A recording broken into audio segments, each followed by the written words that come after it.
Well, that's $100 down the drain. I'm still a little upset I fell for this, so I gotta make this video in hopes that none of you end up buying a PSP and then not being able to use it. Does this error look familiar to any of you?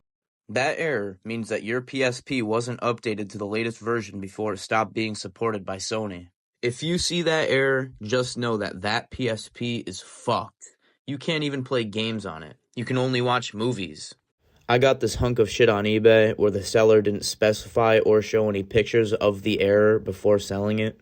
So I got it thinking I would be able to play some of my childhood games on there. But no, I couldn't do that. The PSP said, I got an error for you, buddy. Have fun with that. Finding a working PSP that doesn't have this error isn't even all there is to it, though. If you check eBay right now, finding a PSP that's fake and made in a factory yesterday is way easier to find than it would be to find an original PSP. There are hundreds of these fakes, and the sad part is there's hundreds of them sold, too. The only way to guarantee that that system is real is by going to your local game store or game exchange and feeling it in your own two hands. That's what I recommend. The fakes aren't really a big deal if you're not a collector and you just want to play the game, because they're just fine at doing that. I also don't think they're region locked, so that's another plus. It really sucks that a lot of these systems are disabled now. I mean, it's like a handheld PS3 that could play games at PS2 quality. It's beautiful. Well, there's nothing I could really do now but accept the loss, unless I want to learn how to mod it, which I really don't want to do.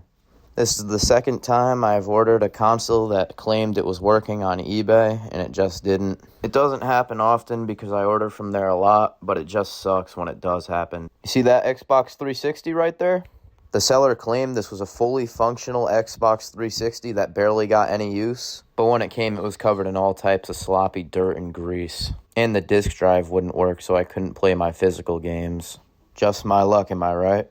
At some point, there's got to be a lesson learned in all this. No more eBay consoles for a while, I guess. Buying consoles on eBay is just too expensive and risky. And if you're buying in person, you could just refund it if it doesn't work. If you're just a casual who loves gaming for what it is, I recommend getting your hands on one of these as fast as you can before the scumbag resellers come and buy them all, just so they could resell it at 27,000 times more than it's worth. Either way, I hope this helped some of you.